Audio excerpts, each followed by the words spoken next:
बिस्मिल्लाहिर्रहमानिर्रहीम। तो बेटे आज हम डिस्कस करेंगे म्यूचुअल इंडक्शन। अब म्यूचुअल इंडक्शन क्या होती है? बेसिकली हम जब एक कॉइल में करंट को वेरी करवाते हैं तो उसका मैग्नेटिक फ्लक्स जो चेंज होता है मैग्नेटिक फील्ड के चेंज होने की वजह से। अगर कोई दूसरी कॉइल जो है उस पहली कॉइल के करीब रखी होगी तो जाहिर है इस पहली कॉइल का जो मैग्नेटिक फ्लक्स चेंज हो रहा होगा उसी रेशो से जो दूसरी कॉइल है उसके थ्रू फ्लक्स जो है वो भी चेंज होना शुरू हो जाएगा। और हमने ये पढ़ा था फेरेडे लॉ के मुताबिक कि ये फ्लक्स में जो चेंज होगी किसी भी कॉइल की उसकी वजह से ईएमएफ इंड्यूस होगी। तो ये एक कॉइल में करंट की चेंज और उसकी वजह से दूसरी कॉइल में ईएमएफ का इंड्यूस होना यह कहलाता है म्यूचुअल इंडक्शन। यानी कि change in current in the first coil causes an EMF induced in the second coil is called the mutual induction of the two coils।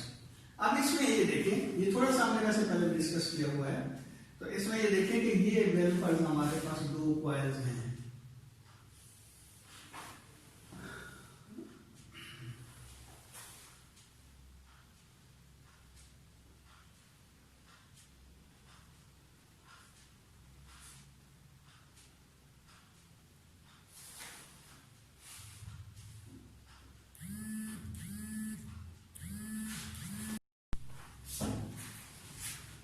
तो ये एक कॉइल है,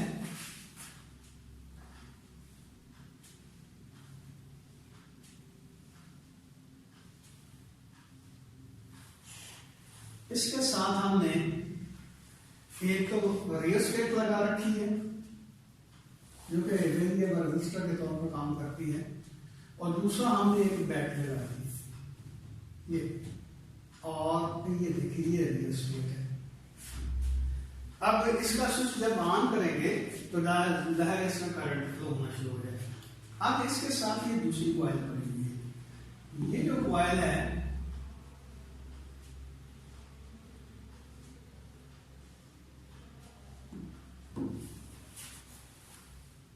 इसके साथ हमने लगा दिया गैल्वेनोमीटर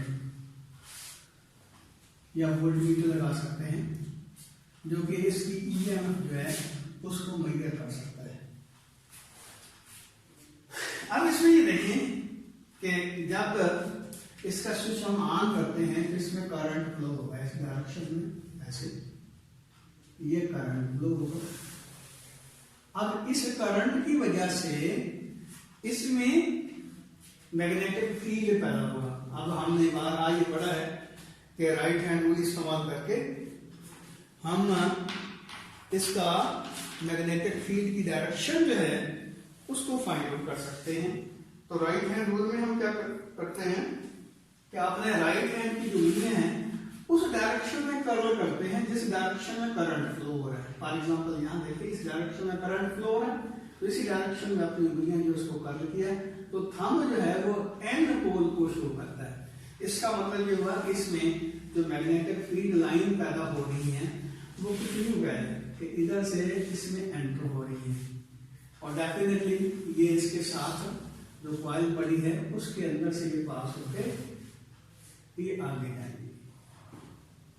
तकरीबन सारी की सारी लाइनें जो हैं ये इसमें से पास होकर आगे जा रही है। तो ये डायरेक्शन होगी मैग्नेटिक फील्ड की, ऐसे समझिए। नो डाउट कुछ लाइनें जो है बाहर से भी जाएंगी, लेकिन हम इसकी ज्योमेट्री कुछ यूं बनाते हैं कि हम कहते हैं कि ये सारी की सारी जो लाइनें इसमें से पास हो रही हैं वो ये दूसरी लाइन कॉइल है इसमें से भी पास हो रही है।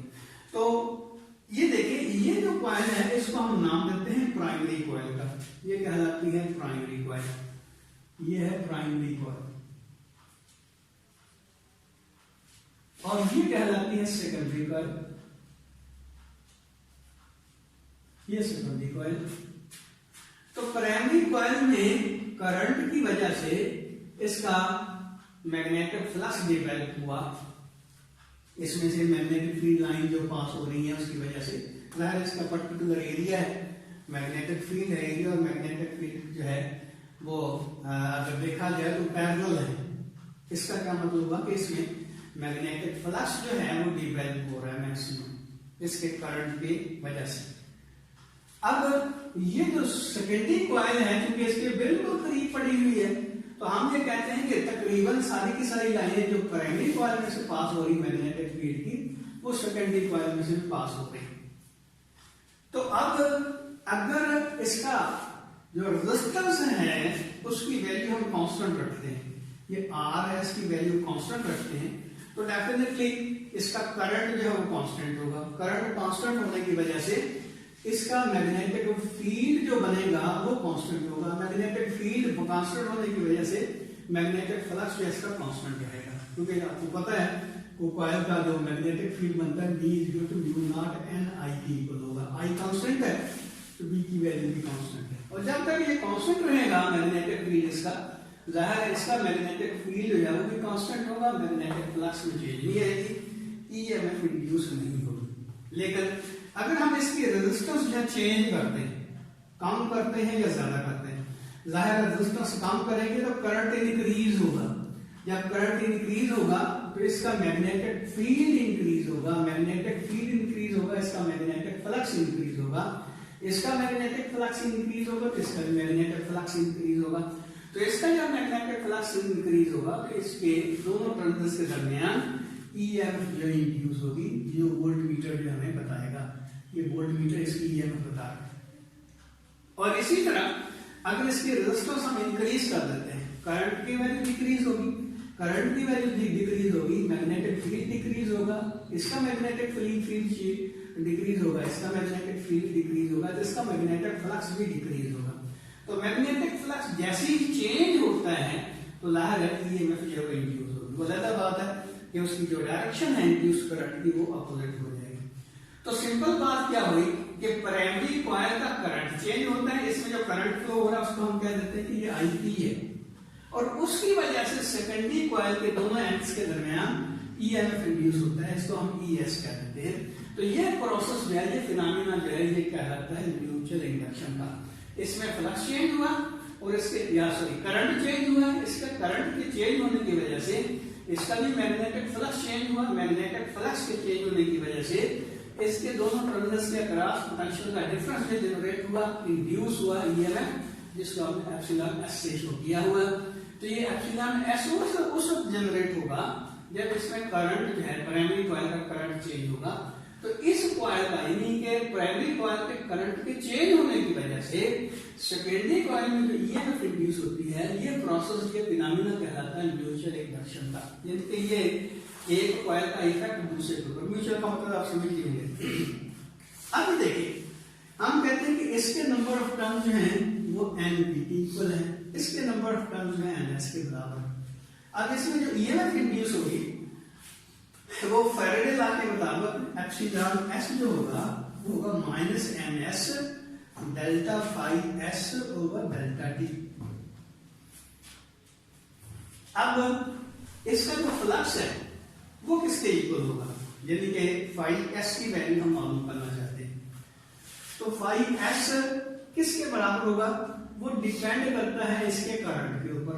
अब अगर इसके नंबर ऑफ टर्म्स जो है NS के बराबर है तो इसका क्या मतलब होगा कि इसमें जो EMF इंड्यूस होगा वो इसके, यानी कि ये जो हमारा NP है, सॉरी ये जो प्राइमरी कॉइल है, इसमें जो करंट फ्लो हो रहा है उसके डायरेक्टली प्रोपोर्शनल होगा इसका फ्लक्स। अब हम कहते हैं कि इसके एक टर्म में अगर फ्लक्स की जो वैल्यू है वो फाई S के इक्वल है तो इसके नंबर ऑफ टर्म्स है NS। तो इसका मतलब ये है कि NS फाई S जो है वो प्रोपोर्शनल होगा IP के, यानी कि जितना इसका करंट ज्यादा होगा उतना ही इसका फ्लक्स जो है वो ज्यादा होगा। अब एक टर्न का फ्लक्स फाई S है, इसके नंबर ऑफ टर्न NS है, तो टोटल फ्लक्स जो होगा वो NS फाई S जो है वो IP के डायरेक्टली प्रोपोर्शनल होगा। या हम कह सकते हैं कि NS phi S is equal to some constant into IP। ये M जो है ये कांस्टेंट ऑफ प्रोपोर्शनलिटी है, वो प्रोपोर्शनलिटी है, और ये कहलाता है म्यूचुअल इंडक्टेंस। ये कहलाता है म्यूचुअल इंडक्टेंस। इसको एक वैसे और नाम भी देते हैं coefficient of mutual induction, coefficient of mutual induction या म्यूचुअल इंडक्टेंस कहते हैं। तो इसका मतलब ये हुआ कि ये m जो है ये एक्चुअली दोनों कॉइल्स के डिफरेंट पैरामीटर्स के ऊपर बेस करेगा। तो m जो है किन किन फैक्टर्स के ऊपर डिपेंड करता है? नंबर 1 m जो है वो ns और np के ऊपर डिपेंड करता है। Number of turns of the coils के ऊपर डिपेंड करता है, ns की तादाद के ऊपर, np की तादाद के ऊपर m जो है वो डिपेंड करता है। नंबर 2 m जो है ये दो कॉइल्स की क्लोजनेस के ऊपर डिपेंड करता है। Closeness of the coils, coil जो है एक दूसरे के करीब है या एक दूसरे से दूर है। डेफिनेटली अगर ये एक दूसरे के दूर होती जाएंगी तो एक का इफेक्ट दूसरे के ऊपर पड़ेगा तो सही, लेकिन वो इफेक्ट जो है वो कम होता जाएगा। डिस्टेंस डिपेंडेंट है ये मैग्नेटिक फील्ड है। और तीसरी बात जो है जिसके ऊपर m डिपेंड करता है वो दोनों कॉइल का एरिया है। Area of the coils, coil के एरिया के ऊपर डिपेंड करता है। फ्लक्स की वैल्यू बढ़ती जाती है, एरिया बढ़ता जाएगा। और चौथी बात जिसके ऊपर डिपेंड करता है वो है कि किस मटेरियल के ऊपर इन कॉइल्स को बाइंड अप किया हुआ है। अगर तो इनके दरमियान एयर है या वैक्यूम है तो फिर इसकी जो मैग्नेटिक फ्लक्स की वैल्यू या कम होगी मैग्नेटिक फील्ड के कम होने की वजह से। लेकिन आमतौर पर यह किया जाता है कि इनके अंदर जो है हम फेरोमैग्नेटिक सब्सटेंस का रॉड जो है वो डाल देते हैं। यानी कि फॉर एग्जांपल इनके दरमियान अगर आयरन हम इसके अंदर आयरन रॉड में इंसर्ट करते हैं तो m की वैल्यू जो है वो इंक्रीज हो जाती है। इसका मतलब ये हुआ कि m चौथी बात जिसके ऊपर डिपेंड करता है वो ये कि ये जो कॉइल हैं ये कौन से मटेरियल के ऊपर वाइंड अप की हुई हैं। तो मटेरियल, कोर मटेरियल बोलते हैं। कोर का मतलब समझते होंगे इनसाइड, जिनके कॉइल के इनसाइड क्या है, कोर अपना एयर कोर है या आयरन कोर है। तो ये कोर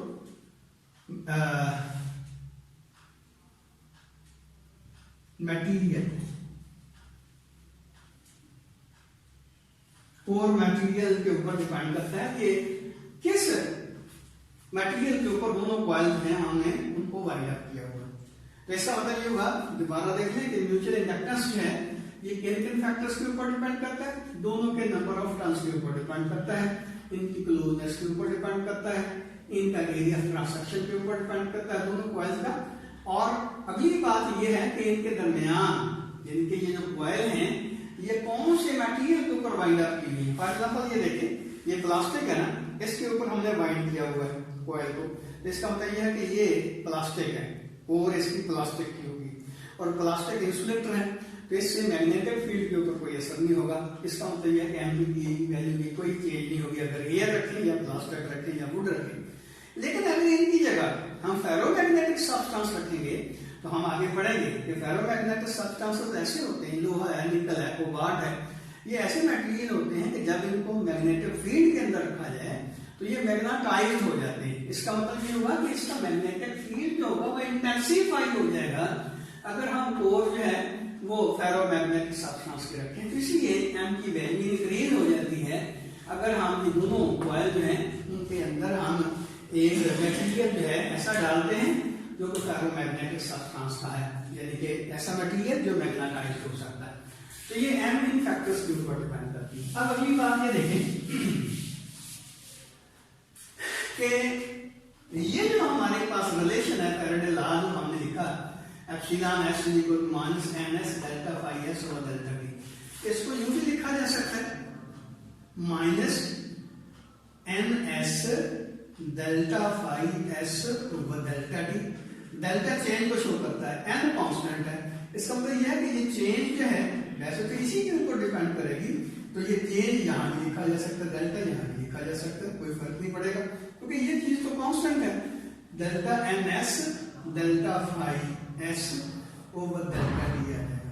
अब यहाँ भी देखिए कि ये हमारे पास जो रिलेशन है हम इसको चेंज करते हैं, मिसाल के तौर पर फ्लक्स को चेंज करते हैं तो इधर Ip की वैल्यू चेंज होगी, n की वैल्यू में कोई चेंज नहीं आएगी, m की वैल्यू में चेंज नहीं आएगी। तो इसका मतलब ये हुआ कि अगर Ip की वैल्यू चेंज करते हैं तो उसका इफेक्ट फाई के ऊपर होगा। तो हम कह सकते हैं डेल्टा, ये यहां से delta ns phi s is equal to delta M I P. और इसको यूं भी वैसे लिखा जा सकता था कि ये N S delta phi S is equal to M delta I P. ये इसको ना चेंज करें, उसी तरह रहने दें जिसका पहले लिखा होगा, तो भी कोई हर्ज वाली बात नहीं है, यानी कि इसी तरह इसको रहने देते हैं।